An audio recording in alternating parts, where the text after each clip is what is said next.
Hello ਦੋਸਤੋ, ਫਿਰ ਤੋਂ ਵੈਲਕਮ ਆ ਤੁਹਾਡੇ ਆਪਣੇ ਚੈਨਲ ਪ੍ਰੀਤ ਐਜੂਕੇਸ਼ਨ 'ਤੇ। ਥੰਬਨੇਲ ਤੁਸੀਂ ਸਭ ਨੇ ਦੇਖਿਆ ਹੋਊਗਾ। ਚਾਹੇ ਤੁਸੀਂ ਕਿਸੇ ਵੀ ਕੰਪੀਟੀਟਿਵ ਐਗਜ਼ਾਮ ਦੀ ਤਿਆਰੀ ਕਰ ਰਹੇ ਹੋ, even A B C D grade, ਕੋਈ ਵੀ ਗ੍ਰੇਡ ਆ, ਤੁਸੀਂ ਕਿਸੇ ਵੀ ਐਗਜ਼ਾਮ ਦੀ ਤਿਆਰੀ ਕਰ ਰਹੇ ਹੋ, ਚਾਹੇ ਤੁਹਾਨੂੰ ਫੈਕਟ ਪੁੱਛੇ ਜਾਣ ਜਾਂ ਫਿਰ ਐਨਾਲਿਸਿਸ ਪੁੱਛਿਆ ਜਾਵੇ, ਤਾਂ ਹਰ ਐਗਜ਼ਾਮ ਓਰੀਐਂਟਡ ਤੁਹਾਡੇ ਲਈ ਇਹ ਵੀਡੀਓ ਬੈਨੀਫੀਸ਼ੀਅਲ ਰਹੂਗੀ। ਤਾਂ ਤੁਸੀਂ ਵੀਡੀਓ ਨੂੰ ਸ਼ੁਰੂ ਤੋਂ ਲੈ ਕੇ ਐਂਡ ਤੱਕ ਜ਼ਰੂਰ ਦੇਖਣਾ। ਦੇਖੋ ਬੱਚੇ, ਕਰੰਟ ਅਫੇਅਰ ਦਾ ਬਹੁਤ ਵੱਡਾ ਪੋਰਸ਼ਨ ਰਹਿੰਦਾ, ਤਾਂ ਇਨਵਾਇਰਨਮੈਂਟ ਐਂਡ ਇਕੋਲੋਜੀ ਨੂੰ ਲੈ ਕੇ ਤੁਸੀਂ ਫੈਕਟ ਵੀ ਪੜ੍ਹਨੇ ਆ ਔਰ ਇਹਦੇ ਨਾਲ ਜੁੜੇ ਕਰੰਟ, ਕਿਉਂਕਿ ਕਰੰਟ ਦੇ ਵਿੱਚੋਂ ਜਿਹੜੀਆਂ ਵੀ ਰਿਪੋਰਟਸ ਐਂਡ ਇੰਡੈਕਸ ਹੁੰਦੇ ਆ ਬੱਚੇ, ਉਹ ਬਹੁਤ ਜ਼ਿਆਦਾ ਇੰਪੋਰਟੈਂਟ ਹੁੰਦੇ ਆ।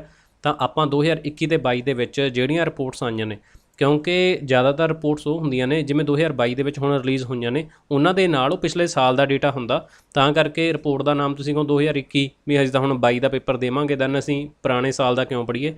ਅਗਰ ਤੁਸੀਂ ਪੁਰਾਣੇ ਪੇਪਰ ਚੱਕ ਕੇ ਦੇਖੋ, ਦੈਨ ਤੁਹਾਨੂੰ 2021 ਤੋਂ ਜਨਵਰੀ ਫਰਵਰੀ ਤੋਂ ਲੈ ਕੇ ਉਹਨਾਂ ਦਾ ਕਰੰਟ ਪੁੱਛਿਆ ਹੋਇਆ ਨਜ਼ਰ ਆਊਗਾ। ਤਾਂ ਕਰਕੇ ਤੁਸੀਂ ਕਿਸੇ ਨੂੰ ਇਹ ਨਹੀਂ ਕਹਿ ਸਕਦੇ ਵੀ ਅਸੀਂ ਆਹ ਚੀਜ਼ ਨਹੀਂ ਕਰਨੀ। ਤਾਂ ਸਾਰਾ ਕੁਝ ਬੱਚੇ ਜਿੰਨਾ ਕਰਵਾਇਆ ਜਾਂਦਾ ਤੁਹਾਡੇ ਲਈ ਇੰਪੋਰਟੈਂਟ ਆ। ਤਾਂ ਤੁਸੀਂ ਵੀਡੀਓ ਨੂੰ ਸ਼ੁਰੂ ਤੋਂ ਲੈ ਕੇ ਐਂਡ ਤੱਕ ਜ਼ਰੂਰ ਦੇਖਣਾ। ਜਿਹੜੇ ਚੈਨਲ 'ਤੇ ਨਵੇਂ ਆ ਉਹ ਚੈਨਲ ਨੂੰ ਸਬਸਕ੍ਰਾਈਬ ਕਰ ਲਓ ਔਰ ਬੈਲ ਨੋਟੀਫਿਕੇਸ਼ਨ ਨੂੰ ਔਨ ਕਰ ਲਓ। ਤਾਂ ਅੱਜ ਆਪਣਾ ਜਿਹੜਾ ਟੌਪਿਕ ਰਹਿਣ ਵਾਲਾ ਉਹ ਆਪਾਂ UNEP United Nation environmental programme, ਇਹਦੇ ਬਾਰੇ ਗੱਲ ਕਰਨੀ ਆ, ਔਰ FAO, ਤਾਂ ਇਹਦੇ ਬਾਰੇ ਆਪਾਂ ਫੂਡ ਐਂਡ ਐਗਰੀਕਲਚਰ ਆਰਗੇਨਾਈਜੇਸ਼ਨ, ਇਹਦੇ ਬਾਰੇ ਗੱਲ ਕਰਾਂਗੇ। ਤਾਂ ਇਹਨਾਂ ਦੇ ਦੁਆਰਾ ਕਿੱਥੇ ਇਹਨਾਂ ਦਾ ਹੈੱਡਕੁਆਟਰ ਆ ਔਰ ਕੀ ਇਹਨਾਂ ਦੇ ਇਫੈਕਟ ਨੇ, ਕਦੋਂ ਇਹਨਾਂ ਦੀ ਫਾਰਮੇਸ਼ਨ ਹੁੰਦੀ ਆ, ਕੀ ਇਹਨਾਂ ਦੇ ਓਬਜੈਕਟ ਆ, ਐਂਡ ਇਹ ਕਿਹਦੇ ਲਈ ਕੰਮ ਕਰਦੀ ਆ, ਇੰਡੀਆ ਨੂੰ ਲੈ ਕੇ ਇਸ ਦਾ ਕੀ ਵਿਚਾਰ ਆ, ਜਾਂ ਇੰਡੀਆ ਦਾ ਇਸ ਨੂੰ ਲੈ ਕੇ ਕੀ ਵਿਚਾਰ ਆ। ਤਾਂ ਬੱਚੇ, ਇਹ ਸਾਰੇ ਫੈਕਟ ਆਪਾਂ ਵੀਡੀਓ ਦੇ ਵਿੱਚ ਡਿਸਕਸ ਕਰਾਂਗੇ। ਅਗੇਨ, ਜਿਹੜੇ ਚੈਨਲ 'ਤੇ ਨਵੇਂ ਆ ਬੈਲ ਨੋਟੀਫਿਕੇਸ਼ਨ ਔਨ ਕਰ ਲਓ, ਔਰ ਜਿਨ੍ਹਾਂ ਨੇ ਹਜੇ ਤੱਕ ਵੀ ਟੈਲੀਗ੍ਰਾਮ ਨੂੰ ਜੁਆਇਨ ਨਹੀਂ ਕੀਤਾ ਤਾਂ ਉਹ ਟੈਲੀਗ੍ਰਾਮ ਨੂੰ ਜੁਆਇਨ ਕਰ ਲਓ। ਉਹਦਾ ਲਿੰਕ ਤੁਹਾਨੂੰ ਡਿਸਕ੍ਰਿਪਸ਼ਨ 'ਚ ਪ੍ਰੋਵਾਈਡ ਕਰਵਾਇਆ ਜਾਊਗਾ। ਸਭ ਤੋਂ ਪਹਿਲਾਂ ਆਪਾਂ ਇੱਕ ਕੁਐਸਚਨ ਦੇ ਨਾਲ ਸਟਾਰਟ ਕਰ ਰਹੇ ਹਾਂ। ਵਿਚ institution released the state of food, ਮਤਲਬ ਇਹਨਾਂ ਦੇ ਵਿੱਚੋਂ ਕਿਹੜੀ ਸੰਸਥਾ ਹੈਗੀ, ਇੰਸਟੀਟਿਊਸ਼ਨ ਆ, ਜਿਹਨੇ ਰਿਲੀਜ਼ ਕੀਤੀ ਆ ਰਿਪੋਰਟ। ਰਿਪੋਰਟ ਦਾ ਨਾਮ ਕੀ ਆ? ਦ state of food and agriculture, sofa short ਦੇ ਵਿੱਚ ਕਿਹਾ ਜਾਂਦਾ। 2021 ਦੀ ਰਿਪੋਰਟ ਆ। ਤਾਂ ਇਹਨਾਂ ਦੇ ਵਿੱਚੋਂ ਕਿਸ ਦੇ ਦੁਆਰਾ ਇਹ ਜਿਹੜੀ ਰਿਪੋਰਟ ਆ ਉਹ ਰੱਖੀ ਗਈ ਆ? ਪਹਿਲਾ FAO, ਦੂਸਰਾ ਨਬਾਰਡ ਦੇ ਦੁਆਰਾ, ਨੀਤੀ ਆਯੋਗ, ਵਰਲਡ ਬੈਂਕ। ਦੇਖੋ ਬੱਚੇ, ਵਰਲਡ ਬੈਂਕ ਆ, ਇਹ ਆਲਰੇਡੀ ਮੈਂ ਤੁਹਾਨੂੰ ਕਵਰ ਕਰਵਾ ਚੁੱਕਿਆ ਬਹੁਤ ਡੈਪਥ ਦੇ ਵਿੱਚ। ਆਪਣਾ ਚੈਨਲ ਦੇ ਉੱਪਰ ਪਲੇ ਲਿਸਟ ਦੇ ਵਿੱਚ ਇਹ ਵਾਲੀ ਵੀਡੀਓ ਪਈ ਆ ਵਰਲਡ ਬੈਂਕ ਦੇ ਬਾਰੇ। ਨੀਤੀ ਆਯੋਗ ਆ, ਇਹ ਵੀ ਮੈਂ ਤੁਹਾਨੂੰ ਕਿੰਨੇ ਵਾਰ ਕਰਵਾ ਚੁੱਕਿਆ, ਨੀਤੀ ਆਯੋਗ ਵੀ। ਔਰ ਆਪਣਾ ਨਬਾਰਡ ਰਹਿੰਦਾ, ਔਰ ਪਲੱਸ ਇਹਦੇ ਨਾਲ ਆਪਾਂ ਸੇਬੀ, ਇਹਨੂੰ ਵੀ ਕਵਰ ਕਰਨਾ। RBI ਤੁਹਾਨੂੰ ਮੈਂ ਕਰਵਾ ਚੁੱਕਿਆ। ਤਾਂ ਇਹਨਾਂ ਦੇ ਬਾਰੇ ਆਪਣਾ ਹੋ ਗਿਆ। RRB, ਜਿਹੜੀਆਂ ਆਪਣੀਆਂ ਰੂਰਲ ਡਿਵੈਲਪਮੈਂਟ ਬੈਂਕਸ ਹੁੰਦੀਆਂ ਨੇ, ਅਤੇ ਇੱਕ ਆਪਣਾ ਉਹਨਾਂ ਦਾ ਰਹਿੰਦਾ ਕਰਨ ਵਾਲਾ। ਬਾਕੀ ਇਹਦੇ ਵਿੱਚੋਂ ਬਸ ਇੰਨੀਆਂ ਕੁ ਚੀਜ਼ਾਂ ਆਪਾਂ ਦੇਖਣੀਆਂ ਨੇ ਜਿਹੜੀਆਂ ਆਪਾਂ ਕਰਾਂਗੇ। ਜਿਨ੍ਹਾਂ ਨੇ ਇਕੋਨਮੀ ਦੇ ਕਰੰਟ ਵਾਲੀ ਵੀਡੀਓ ਨਹੀਂ ਦੇਖੀ ਬੱਚੇ, ਉਹਨੂੰ ਵੀ ਦੇਖ ਲਓ, ਤਾਂ ਤੁਹਾਡੇ ਟੌਪਿਕ ਕਲੀਅਰ ਹੋ ਜਾਣਗੇ। ਦੇਖੋ, ਇਹਦਾ ਕਰੈਕਟ ਆਨਸਰ ਆਪਣੇ ਕੋਲ ਬਣਦਾ A। ਇਹਦਾ ਕਰੈਕਟ ਆਨਸਰ ਕੀ ਆ? A, food and agriculture organisation. ਹੁਣ ਇਹ ਤਾਂ ਕੁਐਸਚਨ ਸੀਗਾ ਕਰੰਟ ਦਾ ਬੱਚੇ, ਐਵੇਂ ਦੇ ਕੁਐਸਚਨ ਨੇ ਜਿਹੜੇ ਤੁਹਾਡੇ ਲਈ ਉਹ ਫਰੇਮ ਹੋਣਗੇ। ਤਾਂ ਤੁਹਾਨੂੰ ਇਹੋ ਜਿਹੇ ਕੁਐਸਚਨ ਆਉਣਗੇ। ਤਾਂ ਜਿਹੜੇ ਬੱਚੇ ਨੇ ਕਦੇ ਐਵੇਂ ਦੇ ਕੁਐਸਚਨ ਨਹੀਂ ਕੀਤੇ ਬੱਚੇ, ਤਾਂ ਪਲੀਜ਼ ਇਹੋ ਜਿਹੇ ਜਿਹੜੇ ਕਰੰਟ ਦੇ ਨਾਲ ਜੁੜ ਕੇ ਕੁਐਸਚਨ ਹੁੰਦੇ ਆ, ਤੁਸੀਂ ਉਹਨਾਂ ਨੂੰ ਟਰਾਈ ਕਰਿਆ ਕਰੋ ਕਰਨ ਦੀ। ਹੁਣ ਆਪਾਂ ਦੇਖਦੇ ਹਾਂ FAO ਦੇ ਬਾਰੇ ਕੁਝ ਕੁ ਫੈਕਟ। ਸਭ ਤੋਂ ਪਹਿਲਾਂ ਤਾਂ ਬੱਚੇ, ਇਹ ਕਿਹਦੇ ਲਈ ਸਟੈਂਡ ਕਰਦਾ, ਤੁਹਾਨੂੰ ਇਹੀ ਚੀਜ਼ ਪਤਾ ਹੋਣੀ ਚਾਹੀਦੀ ਆ। ਫੂਡ ਐਂਡ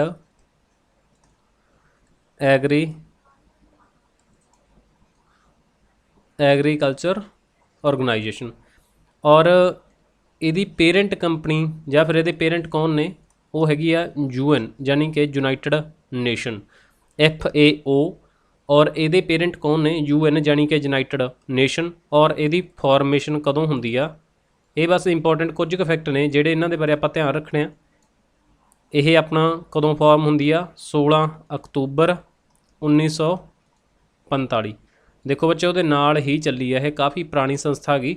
16 ਅਕਤੂਬਰ 1945 ਨੂੰ ਇਹਦੀ ਫਾਰਮੇਸ਼ਨ ਹੁੰਦੀ ਆ। ਹੁਣ ਜਿਹੜਾ 16 ਅਕਤੂਬਰ ਨੂੰ ਇਹਦਾ ਫਾਰਮੇਸ਼ਨ ਹੁੰਦੀ ਆ, ਤਾਂ ਇਹ ਡੇ ਬੜਾ ਇੰਪੋਰਟੈਂਟ ਆ, ਕਿਉਂਕਿ ਇਹ ਡੇ ਨੂੰ 16 ਅਕਤੂਬਰ ਨੂੰ ਰੱਖਿਆ ਜਾਂਦਾ ਵਰਲਡ ਫੂਡ ਡੇ। ਹੁਣ ਤੁਹਾਨੂੰ ਇਹ ਤਾਂ ਕਲੀਅਰ ਹੋ ਗਿਆ ਨਾ, ਵਰਲਡ ਫੂਡ ਡੇ। ਹੁਣ ਦੇਖੋ ਬੱਚੇ, ਇਹਨੂੰ ਇੱਕ ਇਸ ਤੋਂ ਬਾਅਦ ਆਉਂਦਾ ਇਹਦਾ ਹੈੱਡਕੁਆਟਰ। ਹੈੱਡਕੁਆਟਰ ਕਿੱਥੇ ਆ? ਰੋਮ, ਇਟਲੀ। ਇਹਦਾ ਹੈੱਡਕੁਆਟਰ ਕਿੱਥੇ ਆ? ਰੋਮ, ਇਟਲੀ ਦੇ ਵਿੱਚ ਆ। ਤਾਂ ਇਹ ਤਾਂ ਇਹਦੇ ਹੋ ਗਏ ਫੈਕਟ, ਠੀਕ ਆ। ਤਾਂ ਇਹਨੂੰ ਧਿਆਨ ਦੇ ਵਿੱਚ ਰੱਖਿਓ ਤੁਸੀਂ ਇੰਨਾ ਕੁ। ਹੁਣ ਦੇਖੋ, ਇਹਨੂੰ ਯਾਦ ਕਿਵੇਂ ਕਰ ਸਕਦੇ ਹੋ? ਹੁਣ ਦੇਖੋ, ਆਪਣਾ ਆਉਂਦਾ ਵੀ ਐਗਰੀਕਲਚਰ ਦੇ ਬਾਰੇ ਕਿਸੇ ਕੋਈ ਸੰਸਥਾ ਆ ਗਈ। ਐਗਰੀਕਲਚਰ ਦੇ ਵਿੱਚ ਬੰਦੇ ਦਾ ਜ਼ੋਰ ਬਹੁਤ ਲੱਗਦਾ। ਤਾਂ ਬਸ ਇਹ ਯਾਦ ਕਰਨ ਦੇ ਲਈ ਬੱਚੇ, ਇੱਕ ਤੁਹਾਨੂੰ ਮੈਂ ਦੱਸ ਰਿਹਾ, ਫੂਡ ਐਂਡ ਐਗਰੀਕਲਚਰ। ਤਾਂ ਭੋਜਨ ਪੈਦਾ ਕਰਨ ਦੇ ਲਈ, ਖੇਤੀਬਾੜੀ ਕਰਨ ਦੇ ਲਈ ਕਾਫੀ ਜ਼ੋਰ ਲੱਗਦਾ ਤੇ ਜ਼ੋਰ ਲੱਗਣ ਦੇ ਨਾਲ ਸਰੀਰ ਦਾ ਆਪਣਾ ਰੋਮ ਰੋਮ ਅੰਗ ਅੰਗ ਦੁਖਣ ਲੱਗ ਜਾਂਦਾ। ਬਸ ਇੱਥੋਂ ਹੀ ਤੁਸੀਂ ਯਾਦ ਰੱਖਣਾ ਵੀ ਰੋਮ ਰੋਮ ਦੁਖਣ ਲੱਗ ਗਿਆ। ਜਦੋਂ ਰੋਮ ਰੋਮ ਦੁਖਣ ਲੱਗ ਗਿਆ ਤਾਂ ਤੁਹਾਨੂੰ ਯਾਦ ਆ ਜਾਊਗਾ ਵੀ ਐਗਰੀਕਲਚਰ ਨਾਲ ਸਾਡਾ ਰੋਮ ਰੋਮ ਦੁਖਿਆ ਤਾਂ ਰੋਮ ਕਿੱਥੇ ਆ, ਇਟਲੀ ਦੇ ਵਿੱਚ ਆ। ਸੋ ਤੁਹਾਡਾ ਇਹ ਕਲੀਅਰ ਹੋ ਜਾਊਗਾ ਵੀ ਇਹਦਾ ਹੈੱਡਕੁਆਟਰ ਕਿੱਥੇ ਆ, ਰੋਮ ਇਟਲੀ ਦੇ ਵਿੱਚ ਆ। ਐਵੇਂ ਤੁਸੀਂ ਕਿਸੇ ਵੀ ਚੀਜ਼ ਨੂੰ ਇੱਕ ਦੂਸਰੇ ਦੇ ਨਾਲ, ਇਹ ਜ਼ਰੂਰੀ ਨਹੀਂ ਬੱਚੇ ਤੁਸੀਂ ਮੇਰੇ ਅਕੋਰਡਿੰਗਲੀ ਚੱਲਣਾ, ਜਿਵੇਂ ਤੁਹਾਨੂੰ ਆਪਣੇ ਆਪ ਤੋਂ ਯਾਦ ਰਹਿੰਦਾ। ਜੇ ਤੁਸੀਂ ਡਾਇਰੈਕਟਲੀ ਯਾਦ ਰੱਖ ਸਕਦੇ ਹੋ ਵੈਰੀ ਗੁੱਡ, ਨਹੀਂ ਜਿਹੜਿਆਂ ਨੇ ਨਹੀਂ ਯਾਦ ਰਹਿੰਦਾ ਉਹ ਤੁਸੀਂ ਇਹਨੂੰ ਐਵੇਂ ਵੀ ਜੋੜ ਸਕਦੇ ਹੋ। ਹਰ ਕਿਸੇ ਵੀ ਚੀਜ਼ ਨੂੰ ਤੁਸੀਂ ਐਵੇਂ ਇੱਕ ਦੂਜੇ ਦੇ ਨਾਲ ਇੰਟਰਲਿੰਕ ਕਰਨ ਦੀ ਕੋਸ਼ਿਸ਼ ਕਰਿਆ ਕਰੋ ਤਾਂ ਜੋ ਤੁਹਾਨੂੰ ਉਹ ਲੰਬੇ ਸਮੇਂ ਤੱਕ ਉਹ ਚੀਜ਼ ਯਾਦ ਰਹਿ ਸਕੇ। ਹੁਣ ਇੰਨੇ ਕੁ ਫੈਕਟ ਤੁਹਾਨੂੰ ਕਲੀਅਰ ਆ। ਹੁਣ ਦੇਖੋ, ਹੁਣ ਇਹਨੂੰ ਕਿਹਾ ਜਾਂਦਾ ਭੈਣ, FAO ਨੂੰ ਕਿਹਾ ਜਾਂਦਾ ਭੈਣ ਕਿਹਦੀ? ਇੱਕ ਤਾਂ ਵਰਲਡ ਫੂਡ ਪ੍ਰੋਗਰਾਮ ਦੀ ਔਰ international fund for agriculture development IFAD ਇਹਦੀ ਬੱਚੇ ਫੁੱਲ ਫਾਰਮ ਆ international fund for agriculture development. ਇਸਦੀ ਭੈਣ ਕਿਹਾ ਜਾਂਦਾ FAO ਨੂੰ। ਹੁਣ ਇਹ ਤਾਂ ਰਹੀ ਆਪਣੀ ਇੰਨੀ ਚੀਜ਼। ਹੁਣ ਬੱਚੇ ਮੈਂ ਇਹਨੂੰ ਅਰੇਜ਼ ਕਰ ਰਿਹਾ, ਤੁਸੀਂ ਇਹਨੂੰ ਨੋਟ ਕਰ ਲਿਆ ਹੋਊਗਾ। ਇੱਥੇ ਮੈਂ ਉੱਪਰ ਹੁਣ ਕੁਝ ਇਹਦੇ ਬਾਰੇ ਨਵੀਂ ਚੀਜ਼ ਲਿਖਣ ਲੱਗਿਆ ਇੰਡੀਆ ਦੇ ਰਿਗਾਰਡਿੰਗ। ਤਾਂ ਦੇਖੋ 16 ਅਕਤੂਬਰ ਨੂੰ, ਵੈਸੇ ਇਹ ਫੈਕਟ ਆ ਬੱਚੇ, ਹੈ 2020 ਦੀ ਗੱਲ ਆ। ਇਹ ਨਹੀਂ ਮੈਂ ਕਹਿੰਦਾ ਤੁਹਾਨੂੰ ਆ ਸਕਦਾ, ਪਰ ਪਤਾ ਵੀ ਨਹੀਂ ਹੁੰਦਾ ਕਿਉਂਕਿ ਵੱਖਰੀ ਜੀ ਗੱਲ ਹੋ ਜਾਂਦੀ ਆ। 16 ਅਕਤੂਬਰ 2020 ਨੂੰ 75 ਰੁਪਏ ਦਾ ਕੋਇਨ ਇਸ਼ੂ ਕੀਤਾ ਗਿਆ ਸੀ ਆਪਣੀ ਸਰਕਾਰ ਦੁਆਰਾ, ਗਵਰਨਮੈਂਟ ਆਫ ਇੰਡੀਆ ਦੁਆਰਾ, ਕਿਉਂਕਿ ਉਦੋਂ FAO ਦੀ ਐਨਵਰਸਰੀ ਸੀਗੀ 75ਵੀਂ। ਠੀਕ ਆ, ਤਾਂ ਇਹਦੀ 75ਵੀਂ ਐਨਵਰਸਰੀ 'ਤੇ ਆਪਣੀ ਗਵਰਨਮੈਂਟ ਆਫ ਇੰਡੀਆ ਦੇ ਦੁਆਰਾ 2020 ਦੇ ਵਿੱਚ 75 ਰੁਪਏ ਦਾ ਕੋਇਨ ਸੀ ਜਿਹੜਾ ਇਸ਼ੂ ਕੀਤਾ ਗਿਆ ਸੀ। ਤਾਂ FAO ਤੁਹਾਨੂੰ ਕਲੀਅਰ ਆ। ਬਸ ਇਹਦੇ ਬਾਰੇ ਤੁਸੀਂ ਇੰਨੇ ਫੈਕਟ ਪੜ੍ਹ ਲਓ ਬੱਚੇ, ਕਾਫੀ ਆ, ਤੁਹਾਡੇ ਐਗਜ਼ਾਮ ਓਰੀਐਂਟਡ ਬਹੁਤ ਆ। ਓਕੇ, ਤਾਂ ਇਸ ਤੋਂ ਬਾਅਦ ਆਪਾਂ ਕਿਹਾ ਸੀ ਵੀ ਆਪਾਂ UN ਦੇ ਬਾਰੇ ਗੱਲ ਕਰਨੀ ਆ ਬੱਚੇ। ਤਾਂ ਹੁਣ ਉਹਦੇ ਬਾਰੇ ਜਿੰਨੇ ਆਪਣੀ ਹੁਣ ਫੈਕਟ ਹੋਣਗੇ ਆਪਾਂ ਉਹਦੇ ਬਾਰੇ ਗੱਲ ਕਰਾਂਗੇ।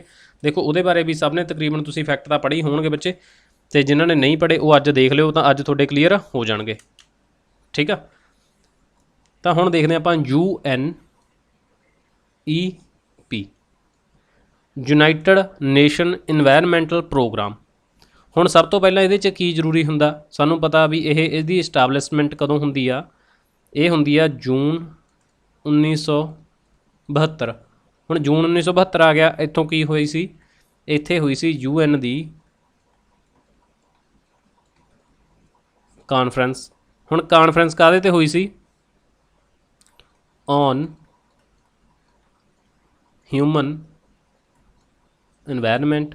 ਤਾਂ ਇਹਨੂੰ ਲੈ ਕੇ ਇੱਥੇ UN ਦੀ ਕਾਨਫਰੰਸ ਸੀ 1972 ਦੇ ਵਿੱਚ, ਜਿਹਨੂੰ ਅਸੀਂ ਕੀ ਕਹਿੰਦੇ ਹਾਂ? ਸਟਾਕਹੋਮ ਕਾਨਫਰੰਸ, ਜਿਸ ਨੂੰ ਅਸੀਂ ਕਾਹਦੇ ਨਾਲ ਜਾਣਦੇ ਹਾਂ?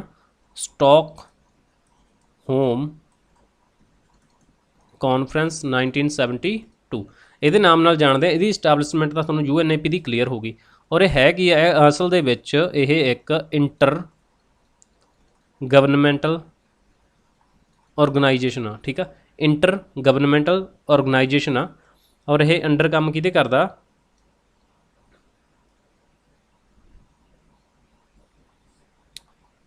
ਠੀਕ ਆ, ਅੰਡਰ ਇਹਦਾ ਮਤਲਬ ਕਿ ਕੰਮ, ਇਹਦਾ ਕੀ ਕੰਮ ਆ? ਇੱਕ ਯੂਨਾਈਟਿਡ ਨੇਸ਼ਨ 2030 ਤੱਕ ਏਜੰਡਾ ਜਿਹੜਾ ਸਸਟੇਨੇਬਲ ਡਿਵੈਲਪਮੈਂਟ ਵਾਲਾ, ਉਹ ਇਹਨਾਂ ਦਾ ਵੀ 2030 ਤੱਕ ਹੈਗਾ ਗਾ। ਬਾਕੀ ਇਹਦਾ ਹੈੱਡਕੁਆਟਰ ਦੀ ਗੱਲ ਕਰੀਏ ਆਪਾਂ, ਹੈੱਡਕੁਆਟਰ ਇਹਦਾ ਹੈਗਾ ਨੈਰੋਬੀ। ਇਹਦਾ ਬੱਚੇ ਪਹਿਲਾਂ ਵਾਲੀਆਂ ਵੀਡੀਓਜ਼ ਦੇ ਵਿੱਚ ਮੈਂ ਤੁਹਾਨੂੰ ਕਰਵਾਏ ਹੋਏ ਨੇ ਫੈਕਟ। ਵੈਸੇ ਚਲੋ ਕਈ ਬੱਚੇ ਨਵੇਂ ਹੁੰਦੇ ਆ ਤਾਂ ਉਹ ਪੁਰਾਣੀਆਂ ਵੀਡੀਓਜ਼ ਨਹੀਂ ਦੇਖਦੇ, ਤਾਂ ਹੁਣ ਇਹ ਲੇਟੈਸਟ ਵੀਡੀਓ ਉਹਨਾਂ ਦੇ ਸਾਹਮਣੇ ਆਊਗੀ ਤਾਂ ਤੁਸੀਂ ਹੁਣ ਵੀ ਕਰ ਸਕਦੇ ਹੋ। ਨੈਰੋਬੀ ਕੀਨੀਆ ਦੇ ਵਿੱਚ ਇਹਦਾ ਹੈੱਡਕੁਆਟਰ ਆ ਔਰ ਇਹਨੂੰ ਚੇਅਰ ਕੀਤਾ ਜਾਂਦਾ ਐਗਜ਼ੀਕਿਊਟਿਵ ਡਾਇਰੈਕਟਰ ਦੁਆਰਾ। ਡਾਇਰੈਕਟਰ ਦਾ ਨਾਮ ਬਸ ਤੁਸੀਂ ਨਹੀਂ ਕਰਨਾ, ਉਹਦੀ ਕੋਈ ਲੋੜ ਨਹੀਂ ਆਪਾਂ ਨੂੰ ਕਰਨ ਦੀ। ਬਾਕੀ ਇਹਦੇ ਮੈਂਬਰਸ ਦੀ ਗੱਲ ਕਰੀਏ ਤਾਂ ਇਹਦੇ ਮੈਂਬਰ ਕਿੰਨੇ ਨੇ? 193 ਦੇਸ਼ ਇਹਦੇ ਮੈਂਬਰ ਨੇ। ਅਤੇ ਰਹੀ ਗੱਲ ਇੰਡੀਆ ਦੀ, ਇੰਡੀਆ ਦਾ ਮੈਂਬਰ ਹੈਗਾ, ਆਪਾਂ ਕਹਾਂਗੇ ਯੈਸ ਇੰਡੀਆ ਦਾ ਮੈਂਬਰ ਹੈਗਾ। ਬਾਕੀ ਇਹ ਕਿੰਨੀਆਂ ਰਿਪੋਰਟਸ ਕਰਦਾ ਗਾ? ਇਹ ਬੇਸਿਕਲੀ 4-5 ਰਿਪੋਰਟਸ ਨੇ ਜਿਹੜੀਆਂ ਇਹ ਪੇਸ਼ ਕਰਦਾ। ਗਲੋਬਲ ਇਨਵਾਇਰਨਮੈਂਟ ਆਊਟਲੁੱਕ, ਇੱਕ ਤਾਂ ਇਹ ਵਾਲੀ ਰਿਪੋਰਟ, ਐਂਡ ਦੂਸਰੀ ਅਡੋਪਟੇਸ਼ਨ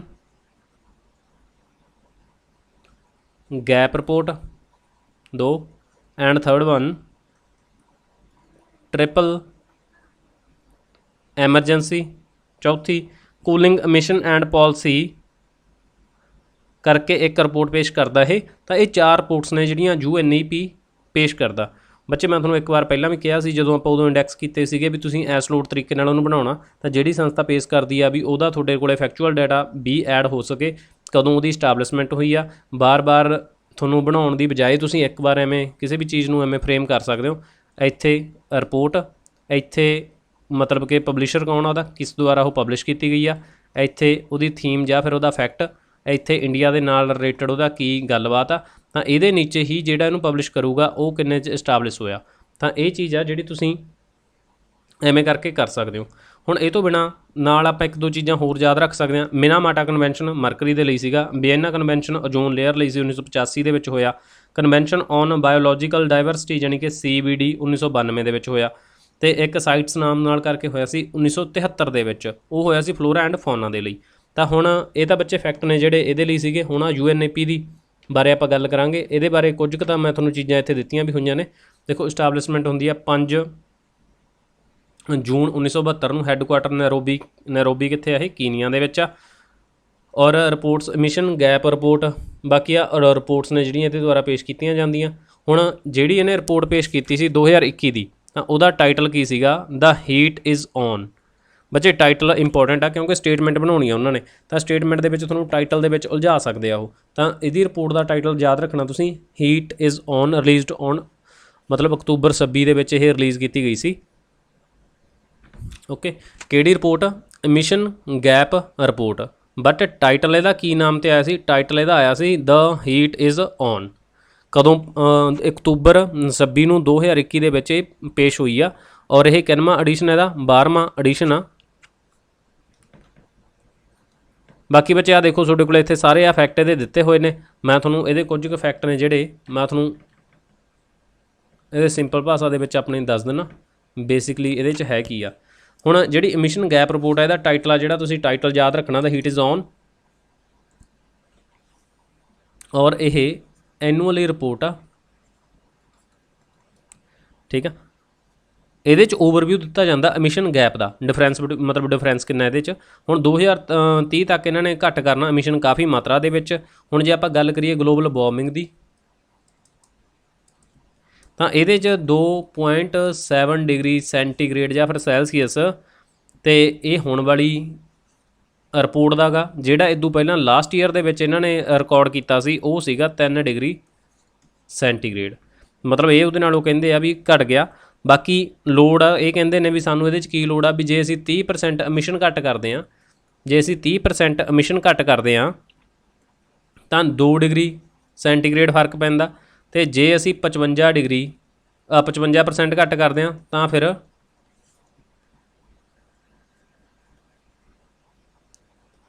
ਇੰਨੇ 'ਤੇ ਇੰਪੈਕਟ ਪੈਂਦਾ ਗਾ, ਇੰਨਾ ਰਹਿ ਜੂਗਾ। ਮਤਲਬ ਜੇ ਅਸੀਂ ਘਟਾਉਣਾ ਗਾ 30% ਘਟਾਈਏ ਤਾਂ 2 ਡਿਗਰੀ 'ਤੇ ਆ ਜਾਵਾਂਗੇ। ਜੇ ਅਸੀਂ 1.5 'ਤੇ ਆਉਣਾ ਚਾਹੁੰਦੇ ਤਾਂ ਸਾਨੂੰ 55% ਤੱਕ ਰਿਡਕਸ਼ਨ ਆ ਜਿਹੜੀ ਉਹ ਕਰਨੀ ਪਊਗੀ। ਬਾਕੀ ਜਿਹੜਾ ਮੀਥੇਨ ਐਮਿਸ਼ਨ ਹੋ ਰਿਹਾ ਉਹਨੂੰ ਫੋਸਲ ਫਿਊਲ ਵਗੈਰਾ ਤੋਂ ਉਹਨੂੰ ਵੀ ਘੱਟ ਕਰਨਾ ਗਾ।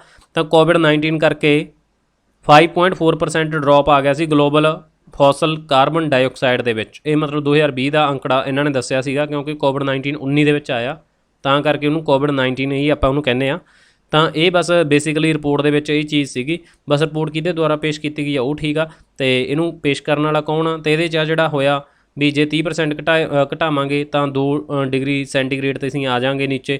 ਜਿਵੇਂ ਕਿ ਪਹਿਲਾਂ 3 ਤੋਂ 2.7 ਡਿਗਰੀ 'ਤੇ ਆ ਗਏ, ਹੁਣ 2.7 ਤੋਂ ਜੇ ਅਸੀਂ 2 ਡਿਗਰੀ ਸੈਲਸੀਅਸ 'ਤੇ ਆਉਣਾ ਨਾ ਤਾਂ 30% ਤੱਕ ਸਾਨੂੰ ਘਟਾਉਣਾ ਪੈਣਾ ਐਮਿਸ਼ਨ ਉਹਦਾ। ਜੇ ਅਸੀਂ 1.5 'ਤੇ ਆਉਣਾ ਦੈਨ ਸਾਨੂੰ 55% ਤੱਕ ਐਮਿਸ਼ਨ ਆ ਜਿਹੜਾ ਉਹਦਾ ਘਟਾਉਣਾ ਪੈਣਾ। ਤਾਂ ਐਮਿਸ਼ਨ ਗੈਪ ਰਿਪੋਰਟ 2021 ਇਹਦਾ ਟਾਈਟਲ ਕੀ ਸੀਗਾ ਉਹ ਤੁਸੀਂ ਯਾਦ ਰੱਖਿਓ। ਬਸ ਰਿਪੋਰਟ ਦੇ ਵਿੱਚ ਇੰਨੀਆਂ ਕੁ ਚੀਜ਼ਾਂ ਇਹਦੇ 'ਚ ਇੰਪੋਰਟੈਂਟ ਸੀਗੀਆਂ। ਬਾਕੀ ਬੱਚੇ ਇਹਦੇ 'ਚ ਫੈਕਟ ਤੁਹਾਨੂੰ ਸਾਰੇ ਦੱਸੇ ਹੋਏ ਆ, ਸਕਰੀਨਸ਼ਾਟ ਕਰਨਾ ਤੁਸੀਂ ਸਕਰੀਨਸ਼ਾਟ ਕਰ ਸਕਦੇ ਹੋ। ਬਾਕੀ ਆਪਣੀ ਗਵਰਨਮੈਂਟ ਇਨੀਸ਼ੀਏਟਿਵ ਕੀ ਕਰ ਰਹੀ ਆ, ਆਪਾਂ ਭਾਰਤ ਸਟੇਜ 4 ਟੂ ਭਾਰਤ ਮਤਲਬ ਸਟੇਜ 6 'ਤੇ ਆ ਗਏ ਸੀ। ਬੇਸਲ ਨੋਰਮਸ ਹੁੰਦੀਆਂ ਨੇ ਜਿਹੜੀਆਂ ਠੀਕ ਆ, ਤਾਂ ਇਹਦੇ 'ਚ ਅਸੀਂ BS 6 'ਤੇ ਆ ਗਏ। ਬਾਕੀ ਇਹਦਾ ਵੀ ਤੁਸੀਂ ਬੱਚੇ ਸਕਰੀਨਸ਼ਾਟ ਕਰ ਸਕਦੇ ਹੋ। LED ਬਲਬ ਨੇ ਜਿਹੜੇ ਉਜਾਲਾ ਸਕੀਮ ਦੇ ਅੰਡਰ ਡਿਸਟਰੀਬਿਊਟ ਕੀਤੇ ਗਏ ਆ ਗਵਰਨਮੈਂਟ ਦੁਆਰਾ। ਬਾਕੀ formation of international solar alliance ISA ਬਹੁਤ ਐਗਜ਼ਾਮਸ ਦੇ ਵਿੱਚ ਇਹ ਕੁਐਸਚਨ ਪੁੱਛਿਆ ਗਿਆ, ਤਾਂ ਇਹਦੀ ਫਾਰਮੇਸ਼ਨ ਕੀਤਾ ਗਿਆ। Launch of national action plan on climate change road map for ethanol blending in India by 2025। ਤਾਂ ਇਹ ਇਨੀਸ਼ੀਏਟਿਵ ਨੇ ਜਿਹੜੇ ਆਪਣੇ ਗਵਰਨਮੈਂਟ ਆਫ ਇੰਡੀਆ ਦੇ ਦੁਆਰਾ ਕੀਤੇ ਗਏ ਆ। ਦੇਖੋ ਬੱਚੇ ਇਹਨਾਂ ਦੇ ਵਿੱਚ ਤੁਹਾਨੂੰ ਫੈਕਚੁਅਲ ਡਾਟਾ ਹੈਗਾ, ਤੁਸੀਂ ਸਕਰੀਨਸ਼ਾਟ ਕਰਕੇ ਪੜ੍ਹ ਸਕਦੇ ਹੋ। ਤਾਂ ਕਰਕੇ ਮੈਂ ਤੁਹਾਨੂੰ ਥੋੜ੍ਹਾ ਜਿਹਾ ਫਾਸਟਲੀ ਕਰਾ ਰਿਹਾ, ਕਿਉਂਕਿ ਨਹੀਂ ਫਿਰ ਇੱਕ ਵੀਡੀਓ ਦੇ ਉੱਤੇ ਬਹੁਤ ਜ਼ਿਆਦਾ ਟਾਈਮ ਲੱਗ ਜਾਂਦਾ ਔਰ ਇੰਨਾ ਟਾਈਮ ਲੈਣ ਵਾਲੀ ਇਹ ਵੀਡੀਓ ਨਹੀਂ ਹੈਗੀ। ਦੂਸਰੀ ਰਿਪੋਰਟ ਹੈਗੀ ਇਹਦੀ ਅਡਾਪਟੇਸ਼ਨ ਗੈਪ ਰਿਪੋਰਟ 2021। ਤਾਂ ਬੱਚੇ ਇਹਦੇ 'ਚ ਆ ਤੁਹਾਡਾ ਇਹਦਾ ਟਾਈਟਲ ਸੀਗਾ ਅਡਾਪਟੇਸ਼ਨ ਗੈਪ ਰਿਪੋਰਟ 2021 ਦਾ ਗੈਦਰਿੰਗ ਸਟੋਮ। ਓਕੇ, ਤਾਂ ਇਹਦੇ 'ਚ ਕੁਛ ਨਹੀਂ ਤੁਸੀਂ ਦੇਖਣਾ, ਬਸ ਇਹਦੇ 'ਚ ਤੁਹਾਨੂੰ ਜਿਹੜੀ ਇਹਨੂੰ ਪੇਸ਼ ਕੀਤਾ ਗਿਆ ਉਹ ਕਿਹਨੇ ਕੀਤਾ, UNEP ਨੇ ਰਿਲੀਜ਼ ਕੀਤਾ ਜਾਂ ਪਬਲਿਸ਼ ਕੀਤੀ ਆ। ਤਾਂ ਇਹਦੇ 'ਚ ਕਵਰ 3 ਚੀਜ਼ਾਂ ਮੁੱਖ ਹੁੰਦੀਆਂ ਨੇ, ਪਲਾਨਿੰਗ, ਫਾਈਨੈਂਸਿੰਗ ਐਂਡ ਇੰਪਲੀਮੈਂਟੇਸ਼ਨ। ਹੁਣ 79% ਦੇਸ਼ 89% ਦੇਸ਼ ਨੇ ਜਿਹੜੇ ਵਨ ਨੈਸ਼ਨਲ ਲੈਵਲ ਨੂੰ ਅਡੋਪਟ ਕਰ ਰਹੇ ਨੇ। ਅਡੋਪਟੇਸ਼ਨ ਕਾਸਟ ਜਿੰਨਾ ਹੋਣਾ ਪੈਸਾ ਉਹਨਾਂ ਦੇ ਕੋਲ ਹੈਗਾ ਉਹ ਤੋਂ 5 ਤੋਂ 10 ਟਾਈਮਸ ਉਹਨਾਂ ਨੂੰ ਹੋਰ ਚਾਹੀਦਾ, 2020 ਦੇ ਮੁਕਾਬਲੇ ਗੈਪ ਜ਼ਿਆਦਾ। ਤਾਂ ਬਸ ਇੰਨੀ ਕੁ ਚੀਜ਼ ਇਹਦੇ 'ਚ ਤੁਸੀਂ ਯਾਦ ਰੱਖਣੀ ਆ। ਜਿਹੜੀ ਅਡੋਪਟੇਸ਼ਨ ਗੈਪ ਰਿਪੋਰਟ 2021 ਆ ਵੀ ਕਿਹਦੇ ਦੁਆਰਾ ਪੇਸ਼ ਕੀਤੀ ਗਈ ਹੈ, UNEP ਦੁਆਰਾ। ਇਹਦਾ ਟਾਈਟਲ ਕੀ ਆ ਇਹ ਯਾਦ ਰੱਖ ਲਿਓ। ਬਾਕੀ 79% ਨੇ ਜਿਹੜੇ ਹਜੇ ਵੀ ਕੰਟਰੀ ਉਹ ਇੱਕ ਅਪਰੋਚ ਨੂੰ ਫੋਲੋ ਕਰਕੇ ਚੱਲ ਰਹੇ ਆ। ਬੱਚੇ ਇਹ ਸੀ। ਇਸ ਤੋਂ ਬਾਅਦ ਆਪਣਾ ਜਿਵੇਂ G20, G7, G8 ਆਪਣਾ ਸੰਘਾਈ ਕਾਰਪੋਰੇਸ਼ਨ ਜਾਂ ਫਿਰ ਬ੍ਰਿਕਸ, ਜਿੰਨੀਆਂ ਵੀ ਆਪਣੀਆਂ ਇੰਪੋਰਟੈਂਟ ਚੀਜ਼ਾਂ ਹੋਣਗੀਆਂ ਉਹਨਾਂ ਨੂੰ ਆਪਾਂ ਕਰ ਲਾਂਗੇ ਤਕਰੀਬਨ 2 ਤੋਂ 3 ਦਿਨ ਆਪਾਂ ਲਾ ਕੇ। 3 ਤੋਂ 4 ਔਰਗਨਾਈਜੇਸ਼ਨ ਨੇ ਜਾਂ ਫਿਰ ਇੰਟਰਨੈਸ਼ਨਲ ਔਰਗਨਾਈਜੇਸ਼ਨ ਆ ਕੋਈ, ਚਾਹੇ ਨੈਸ਼ਨਲ ਔਰਗਨਾਈਜੇਸ਼ਨ ਨੇ, ਜਿਹੜੀਆਂ ਐਗਜ਼ਾਮ ਓਰੀਐਂਟਡ ਜ਼ਰੂਰੀ ਨੇ।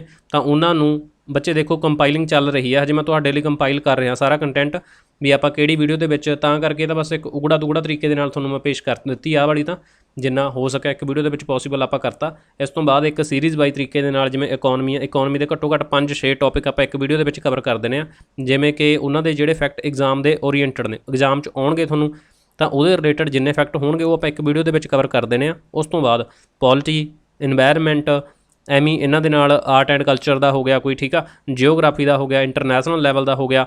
ਤਾਂ ਐਵੇਂ ਦੇ ਜਿੰਨੇ ਸੋਸ਼ਲ ਇਸ਼ੂ ਆ ਕੋਈ, ਉਹਦੇ ਜਿੰਨੇ ਕਰੰਟ ਹੋਣਗੇ ਉਹ ਆਪਾਂ ਤੁਹਾਡੇ ਨਾਲ ਐਵੇਂ 5 ਤੋਂ 6 ਨੇ ਜਿਹੜੇ ਟੌਪਿਕ ਜਾਂ ਫਿਰ ਮੇਨ ਜੇ ਉਹ ਆਪਾਂ ਰੱਖਿਆ ਕਰਨੇ ਆ। ਤਾਂ ਬੱਚੇ ਵੀਡੀਓ ਨੂੰ ਤੁਸੀਂ ਐਵੇਂ ਸਭ ਨੇ ਲਾਈਕ ਕਰਨਾ ਔਰ ਕਮੈਂਟ ਕਰਕੇ ਆਪਣਾ ਫੀਡਬੈਕ ਜ਼ਰੂਰ ਦਿਆ ਕਰੋ। ਜਿਹੜੇ ਬੱਚੇ ਚੈਨਲ ਤੇ ਨਵੇਂ ਨੇ ਚੈਨਲ ਨੂੰ ਸਬਸਕ੍ਰਾਈਬ ਕਰ ਲਓ, ਬੈਲ ਨੋਟੀਫਿਕੇਸ਼ਨ ਨੂੰ ਔਨ ਕਰ ਲਿਓ। ਵੀਡੀਓ ਦੇਖਣ ਲਈ ਸਭ ਦਾ ਥੈਂਕ ਯੂ। ਮਿਲਦੇ ਹਾਂ ਅਗਲੀ ਵੀਡੀਓ ਦੇ ਵਿੱਚ, ਤਦ ਤੱਕ ਲਈ ਸਭ ਨੂੰ ਬਾਏ ਬਾਏ, ਟੇਕ ਕੇਅਰ।